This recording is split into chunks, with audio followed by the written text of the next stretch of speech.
Tudo bem? Graças a Deus. Tudo bem, bom. Bem, primeiro a gente gostaria de agradecer a sua participação Só- aqui no Boletim da Liberdade, enquanto as pessoas vão entrando aí. E Eu que enquanto agradeço.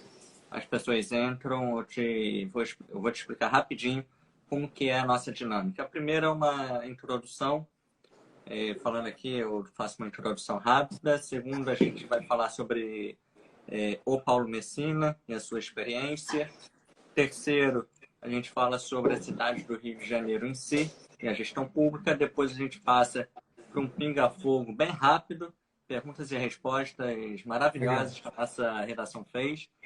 E para finalizar, uma mensagem final que você vai poder deixar para todo mundo que estiver nos assistindo e posteriormente também assistirá, porque vai ficar salvo aqui na No conta do perfil. Boletim da Liberdade e também irá para o canal do Boletim da Liberdade no YouTube, ok?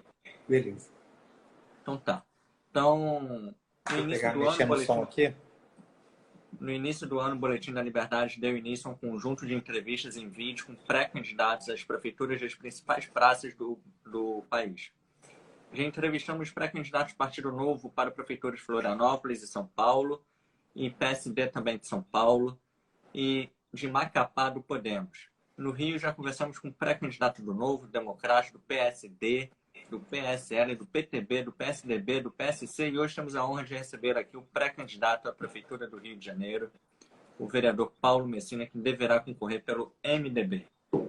Antes de começar a nossa entrevista, gostaria de lembrar que iniciativas como essas de produzir conteúdo jornalístico com um viés liberal são viabilizadas graças à assinatura dos leitores e assinantes do Boletim da Liberdade. Então, se você ainda não é assinante, te convidamos a entrar no site www.boletimdaliberdade.com.br e ali você vai poder assinar e acompanhar todo o nosso conteúdo diário. Então, como você prefere que eu te chame? De Paulo, vereador, de Paulo. Messina? De Paulo. Paulo. Pedro e Paulo. Pedro e Paulo. E hoje é dia de São Pedro e São Paulo. Pô, é Então, verdade. São Pedro. Hoje é aniversário dos meus dois filhos. Eles nasceram no dia de São Pedro, exatamente. legal. Parabéns para eles. Exatamente. Então, Obrigado. Paulo, queria começar a nossa conversa falando sobre o processo eleitoral. O MDB governou o Estado e a Prefeitura do Rio de Janeiro durante muito tempo, mas também ficou associado a políticos e escândalos de corrupção.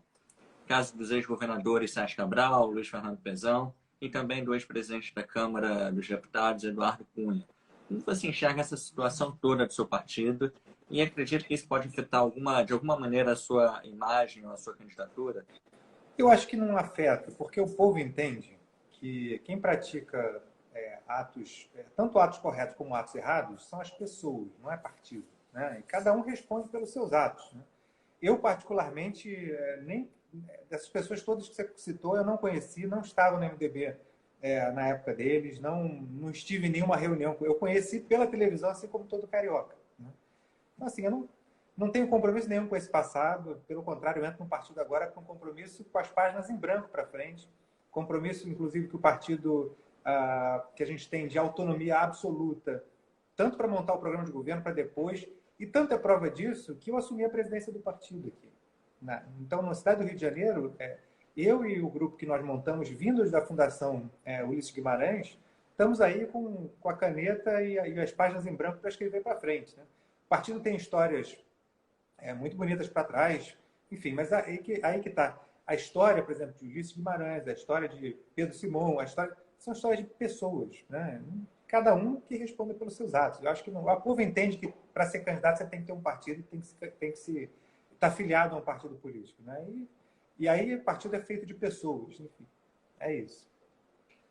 E agora falando um pouco da sua trajetória profissional, você tem uma trajetória como professor e matemático também. Queria que você contasse um pouco mais sobre a sua trajetória e como você acredita que isso pode agregar para a administração pública. Então, eu tenho uma trajetória de primeiro eu fui empresário, né? Desde 23 anos de idade, no ano de 2000, 99 para 2000, eu recebi uma rescisão de uma empresa que faliu, que fechou, recebi rescisão de carteira assinada, né? E abri meu primeiro negócio, vim de lá. Em 2008 é que eu fui entrar na política, né? Então são 12 anos aí de vida pública. Meu trabalho como professor, me dá uma experiência muito grande, porque educação é a base. Isso é clichê falar, mas tem que se falar. A educação é, de fato, a base de tudo, né? E o município, né, as cidades, são a base da educação. Aqui no município do Rio, assim como qualquer outro município, é onde começa, né, pela Constituição, pela lei federal, a responsabilidade é nossa com creche, com pré-escola, justamente os primeiros anos de educação da criança. A criança que tem direito à creche, a criança que está na pré-escola, que ela passa toda a parte do letramento, toda a parte da convivência, do trabalho da coordenação motora nos primeiros anos de vida, essa criança desenvolve diferente da criança que já entra no primeiro ano, por exemplo, no ensino fundamental, né? Então, é nossa a obrigação do município. O município do Rio tem um déficit gigantesco de vaga. Acho que todo esse conhecimento da educação vai me ajudar muito, né? Antes da própria formação da matemática, a formação de professor me ajuda muito, né? E a matemática me ajuda para a gestão da prefeitura, né? A gente tem um desafio gigantesco. Nós já tínhamos um desafio grande, que era arrumar as contas da prefeitura de novo, né? Nós arrumamos as contas da prefeitura em 2018, já bagunçaram em 19, bagunçaram para 20 e agora o desafio piorou por causa da Covid, né? Agora você vai ter vários meses aí de queda de arrecadação grave, vai ter vários meses aí de desemprego, das pessoas consumindo menos. Então, vai passar por ano de 2021 todo um endividamento a mais que o município vai ter para resolver. Então, são dois desafios muito grandes e gestão, mas, enfim, acho que a formação associada à experiência de gestão vai me dar essa condição de levantar a cidade muito rápido, se Deus quiser, em 2021 ainda. E como será a sua relação com o governo estadual e federal, caso eleito? Você tem que respeitar o resultado das urnas, né? O presidente Bolsonaro e o governador Witzel, né, ainda, eles são presidente e governador, presidente da República e governador do Estado. Não cabe a ideologia, você gritar contra, você brigar contra, é para quem está no parlamento. Vamos ser bem pragmáticos, bem francos, bem diretos. Quem sentar na cadeira da prefeitura ou trabalha direito e direto com o presidente da República, com o governador, ou fecha a cidade e faliu. Isso é tão claro. Olha, só para vocês terem uma ideia do que eu estou falando. Nós recebemos mais de 5 bilhões de reais por ano da presidência da República, da União, melhor dizendo.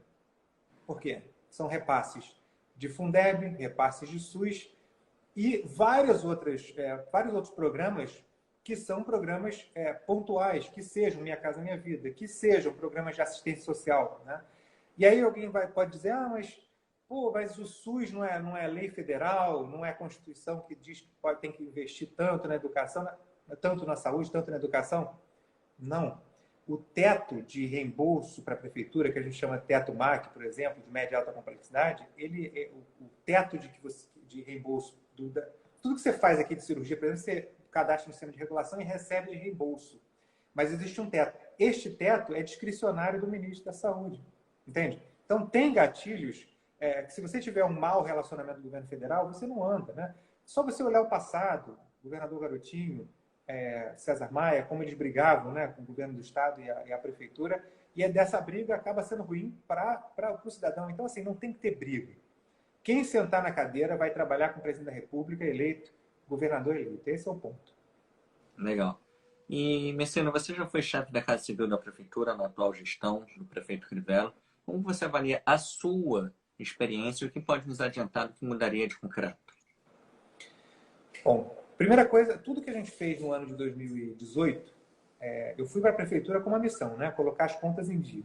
Tudo que a gente fez no ano de 2018 deu certo nas contas, né? Claro, teve uma ou outra coisa que se ajustaria, mas você pega dos erros que estão e corrige. Mas 99% das coisas deram certo. Para te dar um exemplo prático, né? Pedro, anota aí se você quiser depois pegar essa informação para avaliar. No dia 15 de abril desse ano, isso é fácil para quem estiver vendo a gente, que estiver vendo na internet, só jogar no Google lá, DO de Diário Oficial, DO Web, WEB, né? DO Web, Prefeitura Rio. Aí vocês vão na página do Diário Oficial da Web. Seleciona lá, dia 15 de abril, o Diário Oficial, a edição extraordinária. Isso aí é a análise das contas públicas da Prefeitura, feitas pela Controladoria e que foram auditadas pelo pelo Tribunal de Contas. Na página 15, se não me engano, tem um resumo dos últimos 5 anos. 19, 18, 17, 16 e 15. O resultado orçamentário desses 5 anos foram, os últimos 2 anos de Eduardo, 2015, 900 milhões, 2016, 600 milhões, negativo, tá? Resultado negativo, ou seja, acabaram gastando mais do que arrecadavam por falta de controle, falta de receita e tal. Primeiro ano de Crivella, 2017, 1,4 bilhão de reais. Isso o caixa já completamente pulverizado, já não tinha mais nada, ou seja, acumulando dívida, parando de serviço, etc. E tal. Em 2018, com essas medidas que a gente implementou de controle de despesa, se quiser depois eu até falo, não ficar muito longa a resposta, se quiser que eu fale quais são, na próxima pergunta eu especifico melhor, mas nas medidas de controle que a gente fez, o déficit reduziu para 160 milhões, é o menor de toda a série histórica, o menor. E aí, enfim, 2019 começa de novo o descontrole da Prefeitura e eles fecham com 1 bilhão e 200 negativo de novo. Então, se fosse pensasse no gráfico, era um gráfico lá embaixo, negativo, sobe com a gente em 2018, depois cai de novo em 19. E 20 vai ser ainda pior, porque além de todo o descontrole, eles ainda têm a Covid de presente, né? Infelizmente, a Prefeitura não precisava disso nesse momento, já tendo todo o resultado da incompetência de 2019 da Prefeitura, a Covid veio aí acabar de fechar o caixão desse governo, infelizmente. Estou falando da parte financeira, né? Legal. Então agora a gente já vai entrar na parte da cidade do Rio de Janeiro. Só vou dar uma boa noite aqui. Eu nunca costumo cumprimentar quem está entrando, mas a Sávia, que é a secretária-geral do MDB aqui do Rio, é uma amiga querida. Então, o Rio de Janeiro, pessoal, a gente está entrevistando agora o pré-candidato a prefeito, Paulo Messina, pelo MDB. Segundo a pesquisa Datafolha, Messina, 72% de carioca rejeitam o prefeito Marcelo Crivella. No fim do ano passado, o Rio enfrentou ainda uma crise na saúde, onde diversas unidades paralisaram diante da falta de repasse. Gostaria de saber como você avalia o mandato do prefeito Crivella e, na medida do possível, o que teria feito diferente a ele, sem contar a pergunta anterior. Então, vamos lá. Primeiro, boa noite à Sávia também, todo mundo que está aí. A Sávia aceitou esse desafio que a gente estava falando na primeira pergunta que você fez, Pedro, sobre essa fase do MDB, 9, tudo. A Sávia faz parte dessa renovação, né? A gente fez o convite, trouxe essas pessoas novas lá da Fundação Ulisses Guimarães. A Sávia tem um gás, sabe, o sangue novo de tipo, vamos escrever essas páginas em branco. Então, me orgulha muito poder estar ombreado com eles para a gente escrever essas novas páginas. Mas vamos lá. O que eu faria de diferente? Eu não faria nada diferente do que a gente fez em 2018. Eu acho que o governo hoje estaria muito melhor. A gente estaria tranquilamente hoje com mais de 2 bilhões de reais em caixa se a Prefeitura tivesse feito o que fez em 2018. Se ela tivesse mantido o trabalho que a gente fez em 2018. Né? Como eu te falei, isso aí facilmente você vê na série histórica, como a gente apontou para... Agora com o Covid, as pessoas estão todas entendendo de gráfico como nunca. Né? Então, a reta do nosso gráfico estava subindo, eles fizeram o contrário, fizeram um achatamento do nosso gráfico e jogaram as nossas receitas, nossos resultados orçamentários para baixo, em 2019. O que eu teria feito era feito o que a gente fez em 2019. Né? A gente teria mantido os organismos de controle. Né? Você precisa entender, Pedro, você tem como no orçamento doméstico, você tem 2 formas de fazer a prefeitura dar certo. Ou você corta gastos, ou seja, você gasta menos quando a sua receita cai, ou você aumenta a receita. Né? Ou você faz uma conjunção das 2 coisas. Você aumenta a receita, o que não deu para aumentar o suficiente, você reduz. Mas o importante é você não gastar como em qualquer coisa da vida. O importante é você não gastar mais do que você está arrecadando. Só isso. Esse é o segredo. Mais nenhum. Não precisa... É a mesma coisa da vida pessoal da gente, é a mesma coisa de uma empresa privada, é a mesma lógica. O que a gente fez em 2018? Que era para ter feito em 19, que era para ter feito em 20.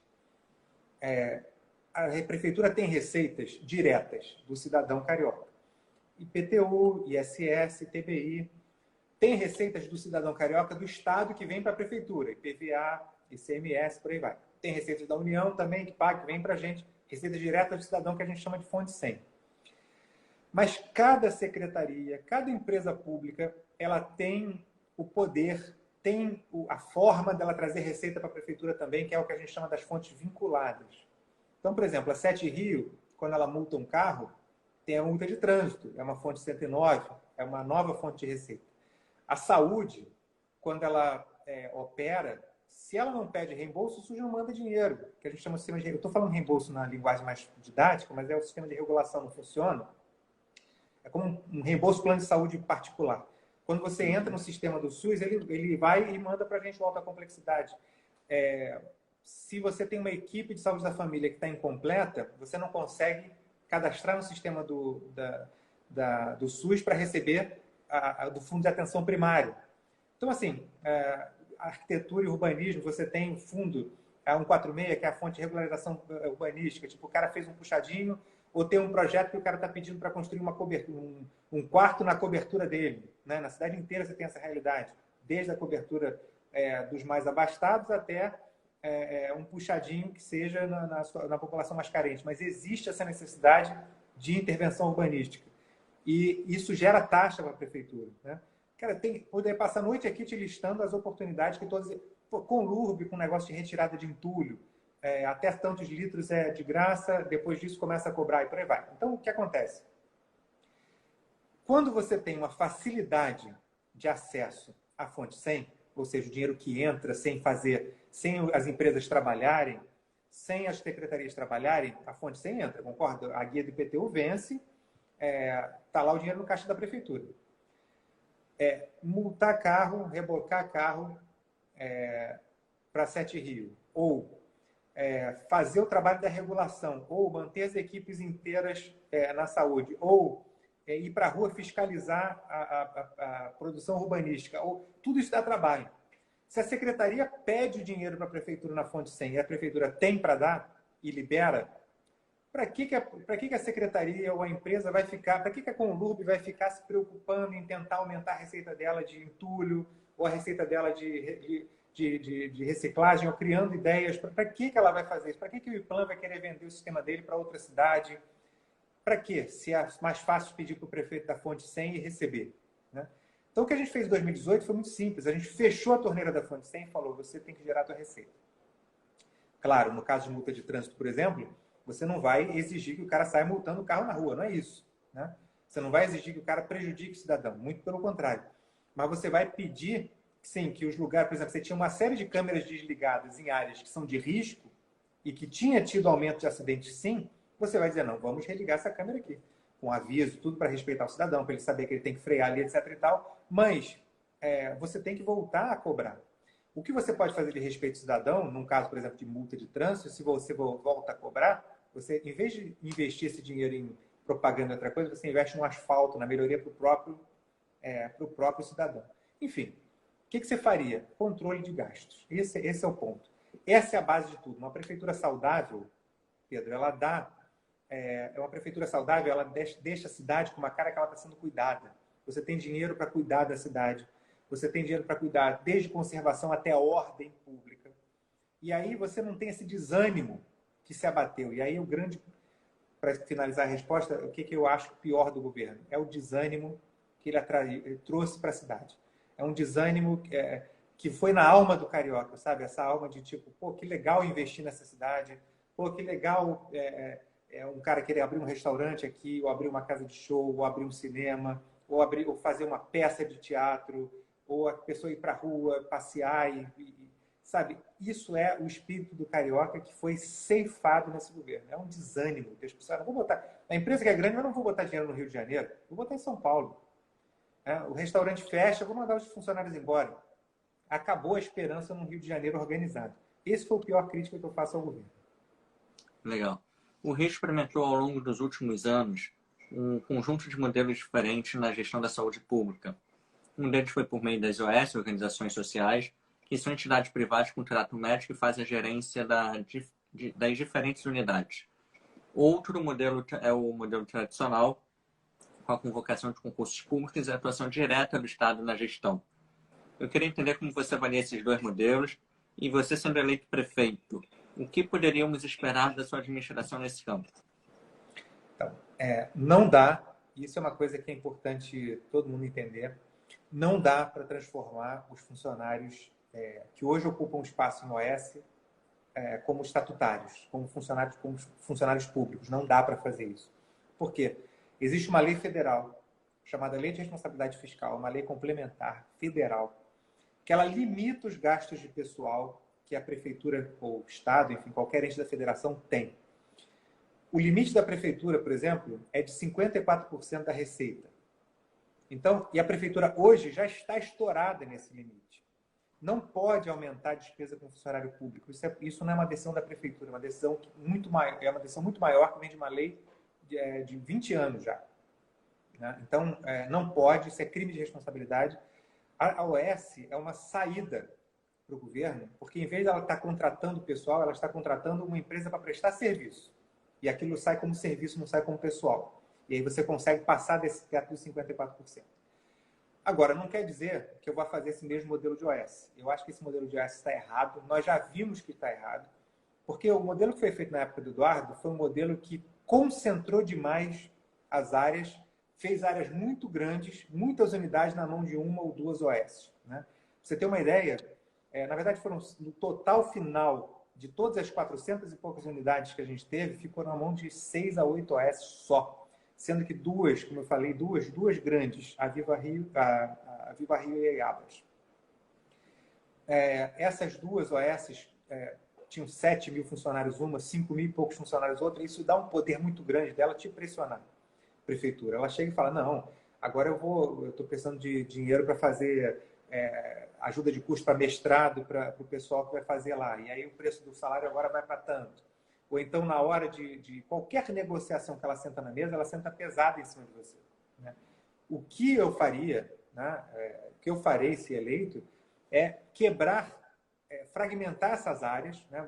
A prefeitura já tem 10 áreas. Né? São 10 coordenadorias de atenção primária, por exemplo, para atenção primária, as CAPs, né, que a gente chama de 1 a 10. A primeira coisa que eu já faria era abrir as CAPs. Né? A gente teria que ter pelo menos 16 CAPs, como é o plano diretor. Né? O plano diretor tem 16 áreas de planejamento. A gente já tem que fragmentar mais por CAP. E dentro de cada CAP, você teria que ter polos, e aí sim você licita as unidades por polo. E aí você fragmenta muito mais, multiplica a quantidade de OS, que no Rio de Janeiro só tem 6 ou 8 OS. Você tem no país muito mais do que isso. Você consegue atrair essas pessoas e entregar na mão de várias outras empresas. Né? E aí você consegue fiscalizar elas com muito mais veemência, até porque você vai ter concorrência entre elas. Se uma não estiver indo bem nessa área e a outra estiver indo bem do lado, você pode, pelo bem do serviço público, licitar só aquele fragmentozinho daquela área. E aí ou ela melhora o serviço dela, ou ela oferece mais barato, ou ela vai perder o contrato. Né? Como eu disse, hoje como está o modelo, então a resposta para você é nenhum nem outro. Né? Nem o modelo de OS que está hoje e nem transformar tudo em serviço público. Você não pode transformar em serviço público, não tem essa possibilidade legal, você não pode fazer, isso é proibido, né, pela receita que a gente tem hoje.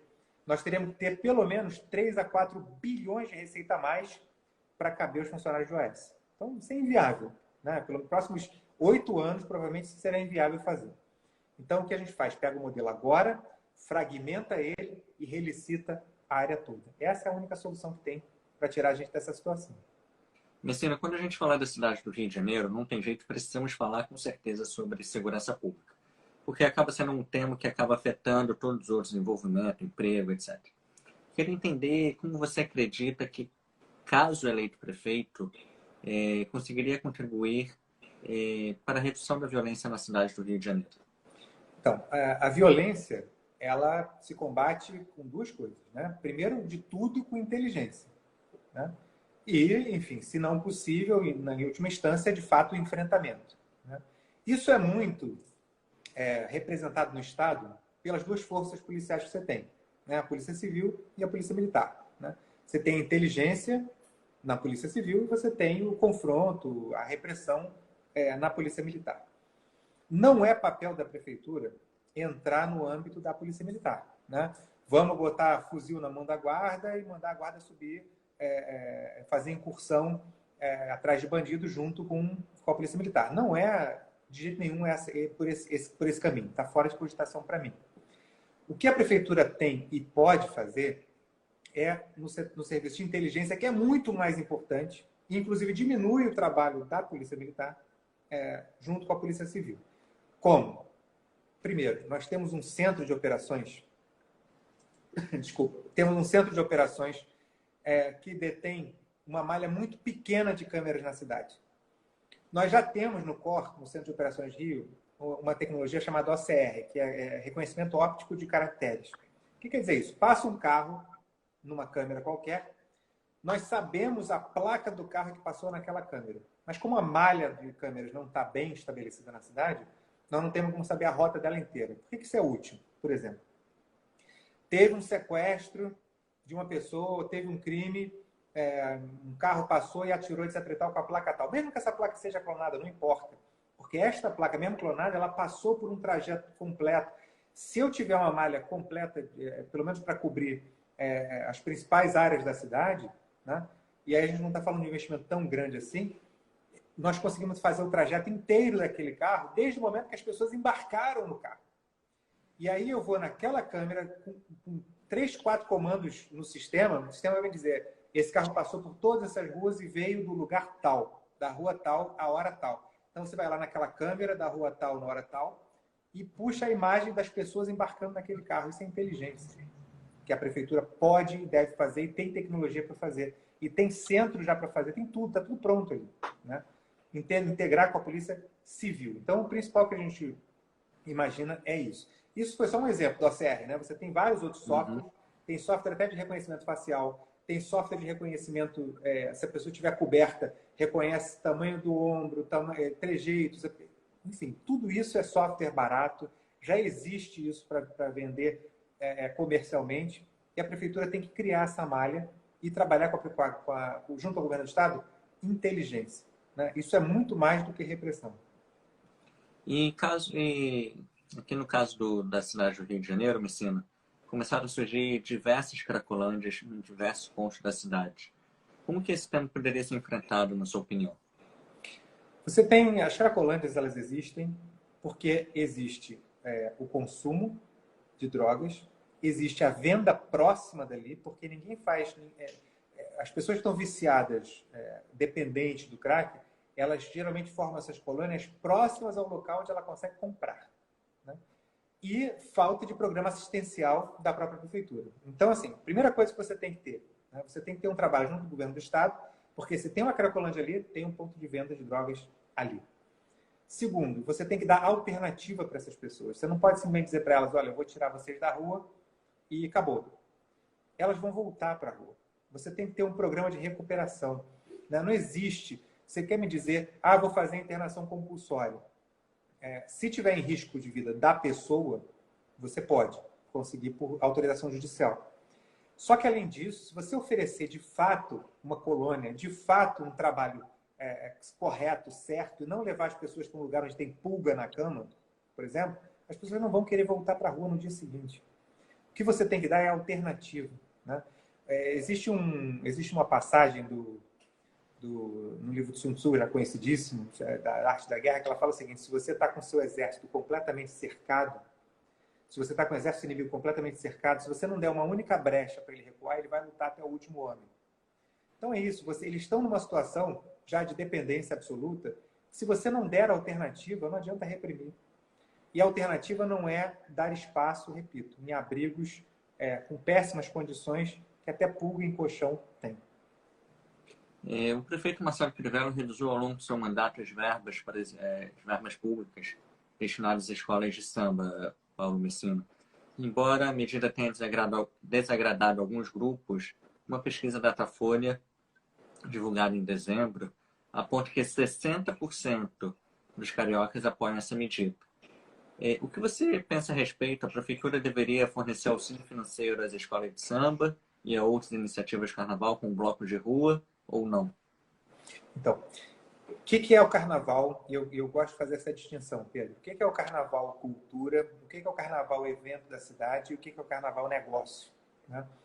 Bloco é carnaval cultura. Né? Intendente Magalhães é carnaval cultura, é carnaval família. Agora, o que é Liesa? É carnaval negócio. É outra coisa. Uma coisa é você botar dinheiro no bloco de rua que que é tradicional já de bairro, ou você colocar lá na Intendente Magalhães que pô, vai família, não paga, etc e tal, que é para a cultura da cidade, que é o momento que a gente vive. Outra coisa é você colocar na Liesa, nas escolas de samba do do grupo especial, por exemplo, que vendem por 40, 50 milhões de reais o patrocínio do carnaval, a direito de transmissão de imagem.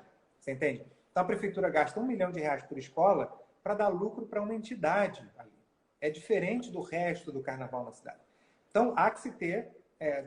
São duas situações diferentes, então você tem que ter dois pesos, duas medidas, né? Já no grupo, na Aliada, mesmo assim, você tem suporte da Conlurb, suporte da Guarda Municipal, suporte da Sete Rio. Você tem todo um suporte da prefeitura que não é de graça. Ele custa dezenas de milhões de reais de dinheiro público ali para dar suporte para o evento da Liesa. Mas ele é um evento comercial. Tem venda de ingresso. Além de venda de ingresso, tem venda de camarote. Tem venda de direitos de transmissão para televisão. Então, é para lucrar. A prefeitura botar dinheiro público ali, eu discordo. Também acho que a prefeitura está correta em fazer isso. Porém, nos eventos de bloco e de carnaval de rua, essencialmente, sim, a prefeitura tem que continuar subsídio. Claramente é isso. Estamos vivendo um novo ciclo político no Brasil com a influência de cada vez maiores ideias liberais nas esferas de governo, pelo menos até o começo da pandemia. Nesse sentido, uma das pautas que os liberais mais defendem é a redução do escopo do Estado. Você tem alguma ideia ou projeto no sentido de efetuar alguma reforma liberalizante no Rio de Janeiro, como privatizações? Essa é fácil para mim, né? Essa é fácil para mim. Essa é fácil para mim. Liberal, de Adam Smith. Essa é fácil para mim. Liberal, de Norberto Bobbio. Você quer que eu te mostre quantos livros aqui do Churchill? Eu sou liberal. Eu acredito que o Estado de fato tem que ter o Estado de fato tem que ter um tamanho mínimo necessário para prover os serviços públicos para o cidadão, né? Note que existe uma diferença entre liberalismo e anarquia, né? Você tem que ter um Estado mínimo, não é não ter Estado, né? Qual o problema hoje que a prefeitura vive, né? Hoje nós temos 13 empresas públicas, temos 6 fundações, temos 3 autarquias, ou seja, além da prefeitura do Rio de Janeiro, além de toda a máquina gigantesca da prefeitura, a gente tem 22 indiretas, que a gente chama, são de administração indireta. É um peso gigantesco. E é uma estupidez que você não tem noção. Por exemplo, Sete Rio. A Sete Rio deveria ser autarquizada, ela deveria virar parte da prefeitura. Por que a Sete Rio existe como empresa? A Sete Rio existe como empresa, teria lógica ela existir como empresa só se ela fosse faturar alguma coisa ou cobrar alguma coisa. A única receita da Sete Rio é da própria prefeitura, ou seja, a prefeitura paga a Sete Rio. Aí sabe o que acontece? A Sete Rio emite nota fiscal, paga imposto, aí os funcionários são carteira assinada e paga FGTS, que servidor público não paga, não contribui para o Previ Rio, para ajudar a equilibrar a previdência. Isso se repete nas 13 empresas públicas, nas 6 fundações que a gente tem e nas 3 autarquias. Aí você imagina o seguinte, e aí é importante explicar para as pessoas, não é assim, vamos acabar com a Sete Rio, não vai ter mais guarda na rua. Não é isso. É que você tem a estrutura gigantesca, inchada, que pode fazer a mesma coisa estando dentro da prefeitura, ou seja, a prefeitura só transfere, se ela virar uma subsecretaria, só transfere dinheiro para a subsecretaria, não tem custo. A prefeitura gasta dinheiro além do que deveria gastar com essa máquina tão inchada. Então, a primeira coisa que tem que fazer imediatamente é revisão da máquina pública, da própria máquina pública, né? Você tem desperdício de dinheiro absurdo só na própria formação da máquina. Legal. Agora, sobre a educação, Paulo, o Rio de Janeiro é a cidade que tem maior rede de escolas municipais no país, no Brasil, com mais ou menos 1.500 escolas. Sabemos de todas as dificuldades que a educação pública vem passando nos últimos anos, apesar de certa melhora no INDEB em determinados anos. Este ano fomos todos surpreendidos pela pandemia, onde da noite para o dia precisamos nos readaptar em tudo. Inclusive, hoje estava lendo uma reportagem que dizia que os professores foram dormir na forma antiga de dar aula e acordaram na forma online de dar aula. Como que você avalia que podemos melhorar a educação pública na cidade do Rio de Janeiro? Então, EAD não é solução, né? Uhum. EAD não é solução por vários motivos. Primeiro, porque nessa idade, a criança não tem a disciplina, não vai ter a disciplina de ficar na frente do computador, estudando, acompanhando, etc. e tal. Segundo, que o nosso conteúdo, que teve que ser feito emergencialmente, ele não tem a preparação para isso. Né? Você priva as crianças da interação com as outras crianças. Por isso, na escola, Pedro, tudo na escola é pedagógico. A criança botou o pé na escola, desde o inspetor de alunos que recebe, da merendeira que está fazendo a comida, da interação com os coleguinhas, da troca com o professor, tudo ali é pedagógico. Tudo tem processo pedagógico envolvido. Então, quando você priva essa criança desse contato e coloca a criança atrás de um computador para receber um conteúdo que sequer foi planejado com todos os métodos que uma pessoa especializada em EAD teria desenvolvido, e aí não fica, deixa eu deixar claro uma coisa, não é crítica nenhuma, a todos os professores que estão fazendo o seu melhor para cobrir alguma coisa, mas isso aí é tão somente um tapa-buraco para manter a criança minimamente conectada com a escola. Isso tem que ser entendido. Né? Mas o principal que tem que entender é que a gente vai ter que recuperar esse tempo perdido com essas crianças. Também não tem que ter pânico nenhum, porque a educação ela é prevista, ela é idealizada para ser dada em ciclos.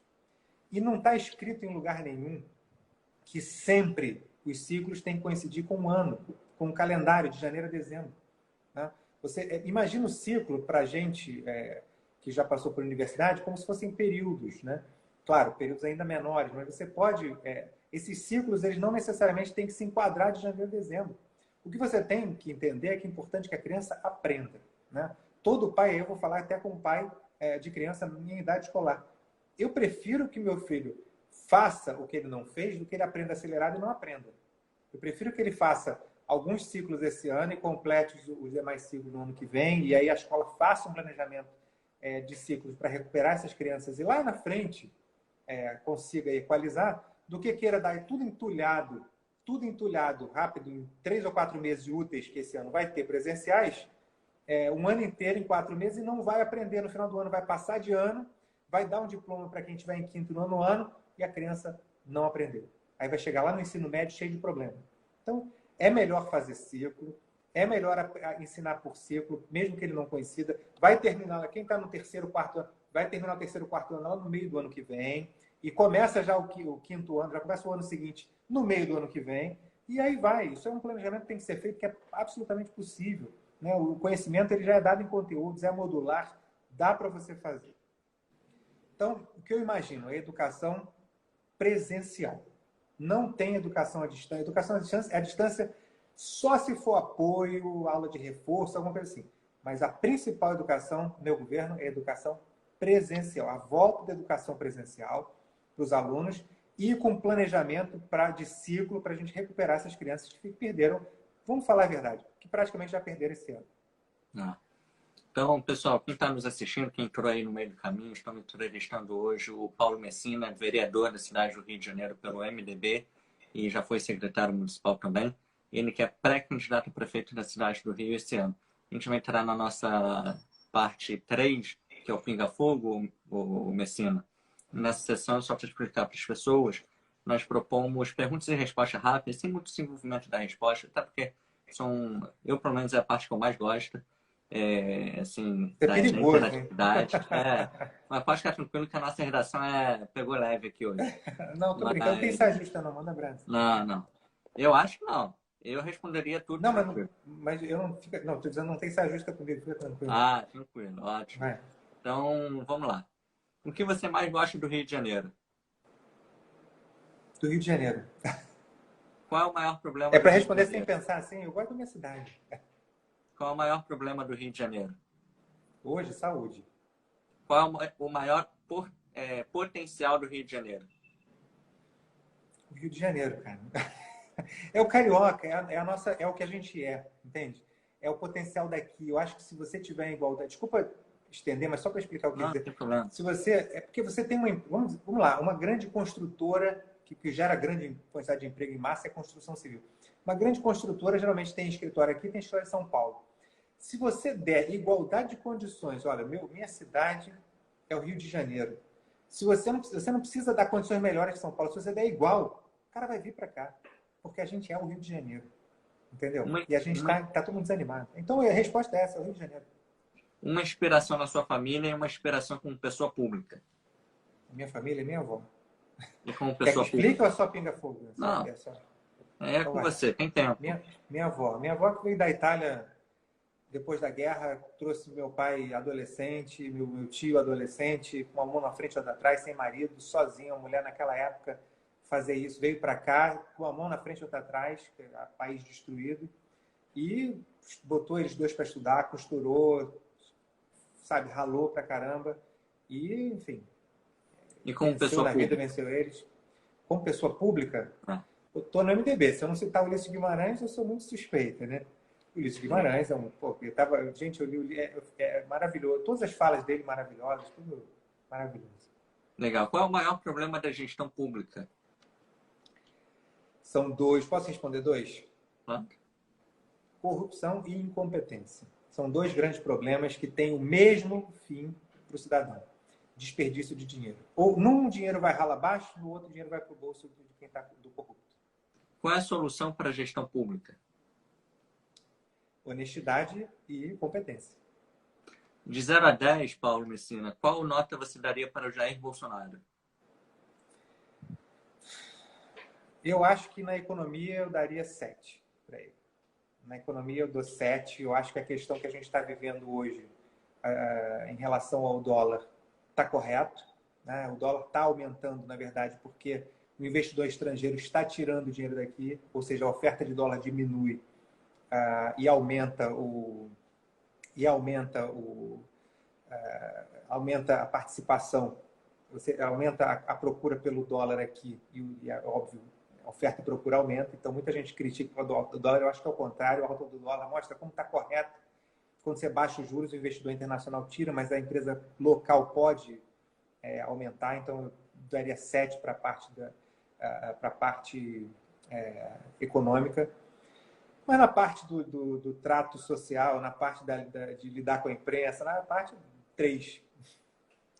Qual nota de 0 a 10 você daria para o Wilson Witzel, governador? Nossa, agora eu dou 2, né? Porque olha, se você me pergunta isso antes da pandemia, antes de aparecerem essas coisas de corrupção, talvez eu desse até 7 no geral para ele. Né? Mas é uma decepção, sinceramente, decepção.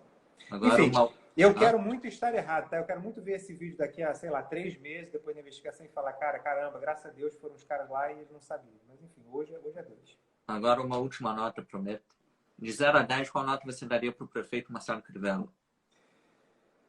Cara, o Crivella, eu sou suspeito para falar, né? O Crivella é um cara que tentou fazer as coisas certas, mas acho que depois da eleição de 2018, ele abandonou o projeto de cuidado da cidade e passou um projeto de cuidado de reeleição.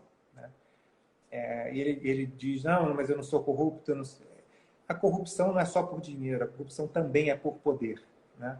E no momento que o Crivella abandona esses ideais, demite os técnicos da prefeitura para trocar por indicações políticas das pessoas mais suspeitas do mundo que ele traz de volta para a prefeitura, isso é corrupção também. Né? É uma corrupção que, em vez de ser por dinheiro, é uma corrupção por poder. Mas a corrupção é isso. Quando você corrompe, vende seus ideais vende seus princípios. Né? E ele vendeu os princípios dele, então eu vou dar 2 também, igual dei para o Witzel, para ser correto. Beleza.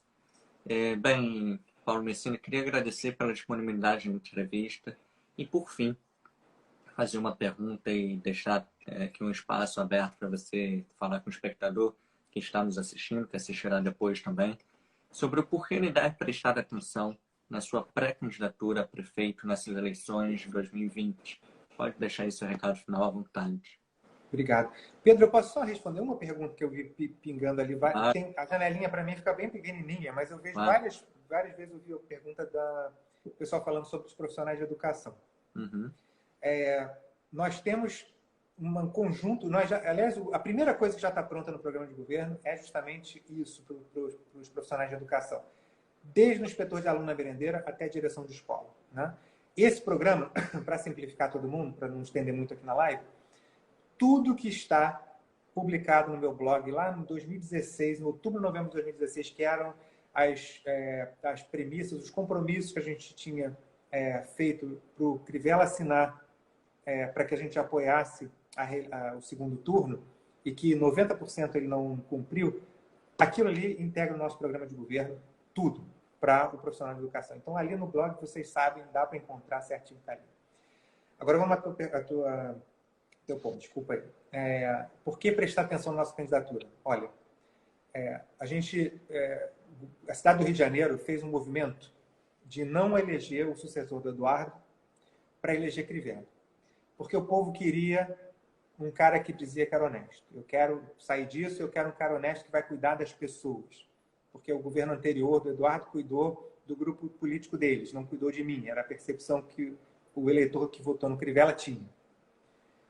Se decepcionou com o Crivella e agora o risco que o povo tem é querer voltar para o passado, porque essa aventura com o Crivella não deu certo. O que eu quero ser uma alternativa para o carioca não ter que voltar para o passado. O futuro da cidade do Rio de Janeiro não pode estar no passado. Não é porque o Crivella também não governou para ele que a solução é fazer essa volta que já não deu certo. Então eu venho oferecer ao povo um candidato que é honesto, 12 anos de vida pública, eu não respondo a um processo da minha vida pública e ao mesmo tempo sabe administrar a cidade. Então, com debate na televisão, vocês vão me conhecer melhor.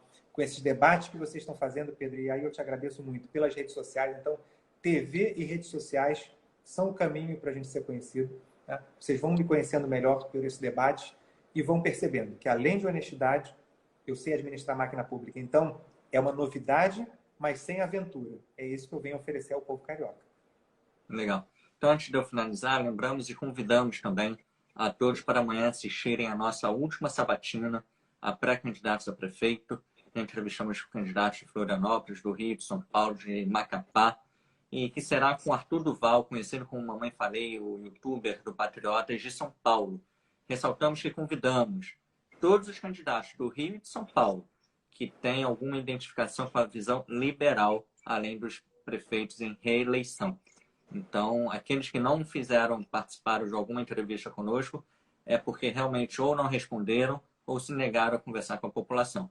Então, Paulo Messina, eu queria te agradecer muito em nome dos editores do Boletim da Liberdade, agradecer a sua equipe, foi super atenciosa conosco, foi também muito ágil em achar uma data, né, nessa correria de Câmara Municipal, pré-candidatura e tudo mais.